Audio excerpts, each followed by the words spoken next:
저희 금연과 절주에 대해서 교육을 시작할게요. 목차를 보시면 금연은 국내 흡연 현황과 담배의 유해 성분, 흡연의 건강 위험, 금연의 실천 방법, 금연 지원 서비스에 대해서 설명해 드릴 거고요.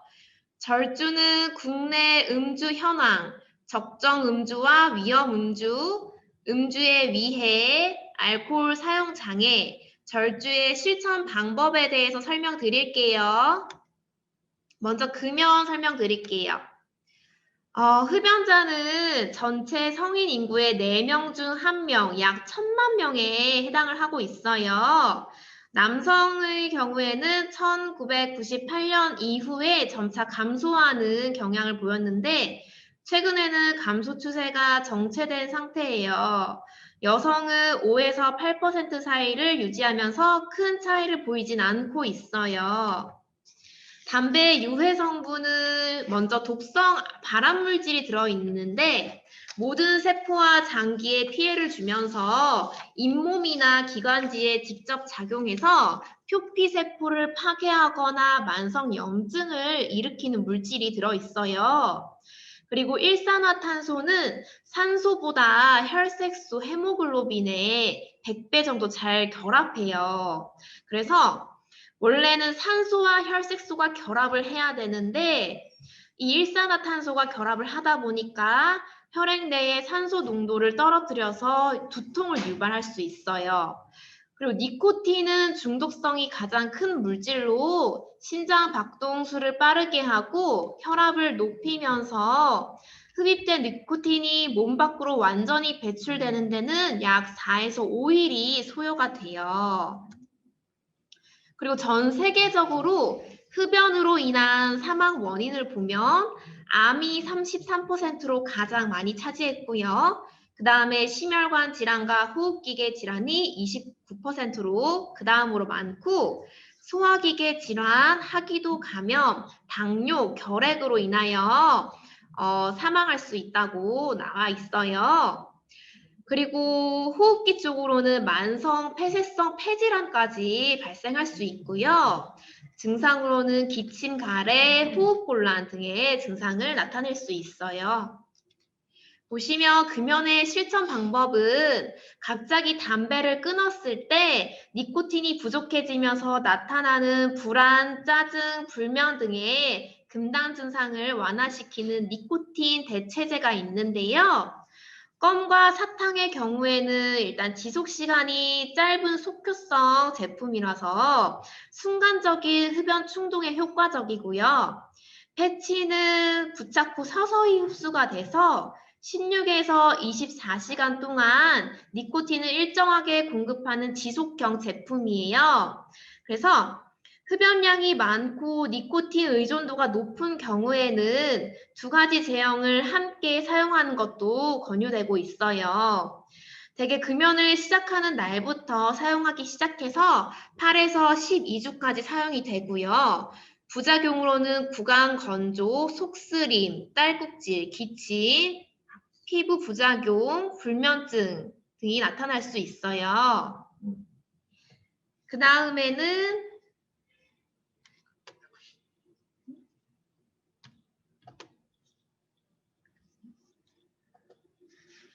그 다음에는 담배 생각을 없애주는 금연약에 대해서 설명을 드릴 건데요. 바레니클린은 챔픽스라는 제품인데 니코틴 수용체에 약물이 결합하면서 뇌에서 니코틴이 결합하는 것을 차단시켜요. 그래서 니코틴과 유사한 작용을 하고 있고요. 부프로피온은 제품명은 웰부트린, 니코피온 등으로 나타날 수 있는데 뇌의 도파민이라고 해서 긍정적인 기분과 쾌감을 느끼게 하는 신경 전달 물질인 도파민의 분비량을 증대시켜서 금단 증상과 흡연 욕구를 감소시킬 수 있어요. 부작용으로는 두통, 오심, 구역, 불면 등이 나타날 수 있으니까 반드시 의료진과 상의하여서 처방을 받아서 복용을 해 주셔야 돼요. 그 다음에 금연의 신체적 이익은 금연을 한 지 20분이 지나면 혈압과 맥박이 정상으로 떨어져요. 그리고 8시간이 지나면 혈중 산소량이 정상치로 올라가고 12시간이 지나면 심장마비 위험이 감소하고 48시간이 지나면 말초신경이 살아나요. 그리고 2에서 3주가 지나면 폐 기능이 30% 이상 증가하고요. 1에서 9개월이 지나면 폐의 자체 점화 기능이 정상화돼요. 1년이 지나면요, 심장마비의 위험률이 반으로 줄어들고요. 5년이 지나면 폐암으로 사망할 확률이 반으로 줄어들어요. 10년이 지나면 폐암으로 사망할 확률이 비흡연자와 같아져요. 그 다음에 금연의 실천 방법 중 흡연 중단 시 나타날 수 있는 금단 증상으로 신경질적이고 예민해지면서 우울, 불안, 초조, 소화불량, 변비, 가래, 불면 등이 나타날 수 있는데요. 극복 방법으로는 산책하고 운동하는 거, 따뜻한 물로 샤워하는 거, 물을 많이 마시기, 자극적인 음식 섭취를 줄이고 야채를 많이 먹기, 스트레칭으로 몸을 이완시키기 등의 방법을 사용할 수가 있어요.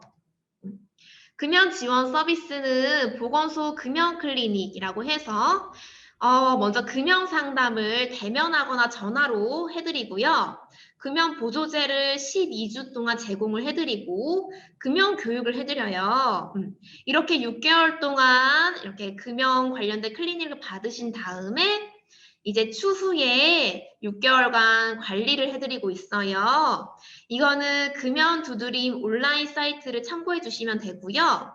병원, 의원에서 금연 치료 사업을 하고 있는데 1년에 3번까지 금연 치료를 지원을 해드리고 있어요. 그리고 지역 금연 지원센터라고 전문형 일반형 금연 캠프를 지원해드리고 있는데요. 서울에 있는 금연 지원센터는 가톨릭대학교 서울성모병원 별관 지하 1층에 위치하고 있으니까 참고해 주시면 되고요. 온라인 사이트를 보면 금연 두드림, 금연 길라잡이 사이트에서 전화 상담 예약이 가능해요. 직접 전화를 하실 경우에는 1544-9030번으로 연락을 해서 평일에는 아침 9시부터 밤 10시까지, 주말 공휴일에는 아침 9시부터 오후 6시까지 이 사이에 운영을 하고 있으니까요. 전화하셔서 상담 받으시면 되고요. 온라인으로 예약을 하고 싶다 하시면 금연 길라잡이 홈페이지에서 상담 예약을 하실 수 있는데 1에서 3일 이내에 전문 금연 상담사가 직접 전화로 연락이 갈 거예요. 그러니까 참고해 주시면 돼요. 그 다음으로는 절주에 대해서 설명을 드릴게요. 국내 음주 현황을 보시면은 1인당 알코올 소비량이 8.7리터로 나타났어요. 남성은 74%, 여성은 50.5%로 차지를 했고요. 그리고 표에 보시면은 20에서 30대의 고위험 음주 경향이 가장 높은 것으로 나타났고 전체 포급률은 약 40%인데 남성이 여성보다 2배 이상 높게 나타났어요. 그리고 적정 음주와 위험 음주를 살펴볼게요.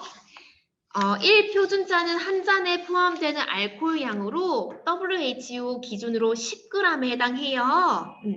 남성 같은 경우에는 1일 4표준잔 이하에 해당하고요. 여성이나 65세 이상의 노인분들 같은 경우에는 남성의 절반인 1일 2표준잔 이하에 해당이 돼요.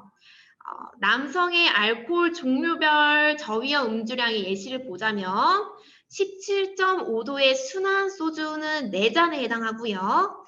19.5도의 강한 소주는 3잔 반에 해당해요. 그리고 캔맥주는 3캔에 해당하고 병맥주는 2명 정도로 나타났어요. 위험 음주는 폭음 혹은 고위험 음주라고도 하는데 미국 국립 알코올 중독 연구소에서는 폭음을 표준잔 14g 기준으로 남성의 경우에는 5잔 이상, 여성은 4잔 이상 짧은 시간 내에 마시는 경우로 정의를 하고 있어요. 음주의 위해를 살펴보면은 대표적으로 알코올성 치매가 나타날 수 있고요. 심장병, 고혈압, 위염, 급성 췌장염, 대장암, 불임, 통풍, 말초신경염, 소장염, 십이지장염, 지방간, 간경변, 식도염, 만성 인두염 등과 같은 질병을 유발할 수 있어요. 그리고 알코올 의존도 자가 진단표예요. 총 10가지 문항이 있는데 요거는 시간 되실 때 직접 체크를 하셔서 오른쪽에다가 점수를 적어놓고 총 합산해서 보시면 되는데요. 적정 음주자와 위험 음주자, 알코올 사용 장애 추정자로 나뉘고 있고요. 남성과 여성의 점수 기준표가 다르니까 참고해 주시면 되겠습니다. 알코올 사용 장애 진단 기준을 보면은 요거는 미국 정신의학회에서 발간한 정신장애 진단 및 통계 편람 기준에 따르고 있고요. 총 11개의 진단 기준 중에서 1개 이하의 기준에 해당하는 경우에는 알코올 사용 장애가 없는 것으로 분류하고요.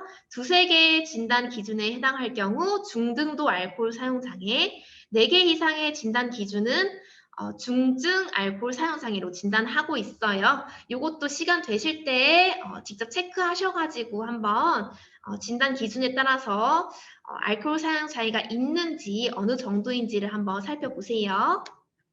절주의 실천 방법입니다. 먼저 술자리는 되도록 피하고 남에게 술을 강요하지 말아야 해요. 한 잔만 마셔도 얼굴이 빨개지는 사람은 스스로 마시지 않고 권하지도 말아야 합니다. 원샷은 혈중 알코올 농도를 급격히 상승시켜서 인체 유해성이 심해지므로 금합니다. 금주 요일을 스스로 정하고 음주 후에도 적어도 3일 정도는 금주하도록 합니다. 당당하게 술을 거절하는 것도 중요하고요. 술을 조금씩 나누어 천천히 마시고 중간에 물을 자주 마시며 빈속에는 마시지 말아야 합니다. 날트렉손, 아캄프로세이트와 같은 음주 갈망 억제 약물을 처방받아 복용합니다. 절주의 실천 방법으로 약을 설명드릴게요. 요거는 갈망제에 해당하고요. 먼저 날트렉손 같은 경우에는 알코올에 대한 뇌의 보상 회로를 차단하는 그런 알코올 중독 치료제예요. 요거는 두통을 유발할 수가 있고요. 아캄프로세이트 같은 경우에는 흥분성 신경 전달 물질을 억제해서 알코올 금당 증상을 억제한 효과가 있는데 부작용으로는 설사를 할 수 있다는 단점이 있어요. 불면, 우울, 오심, 구역 등의 부작용이 나타날 수 있으니까 이것 또한 반드시 의료진과 상의해서 처방받아서 사용을 하셔야 합니다. 그 다음에 지원받을 수 있는 기관은요. 한국중독관리센터협회에서는 알코올 중독 예방 교육과 고위험군 상담 서비스를 해드리고 있는데 서울에는 3개소가 있어요. 강북구, 노원구, 도봉구에 있고요. 전국 49개소에 설치해서 운영되고 있어요. 그리고 정신건강복지센터에서도 알코올 중독과 알코올 회복사 지원 사업 등을 시행하고 있으니까 도움을 받으시면 돼요. 교육은 여기까지 할게요. 들어주셔서 감사하고요. 혹시 질문 있으실까요?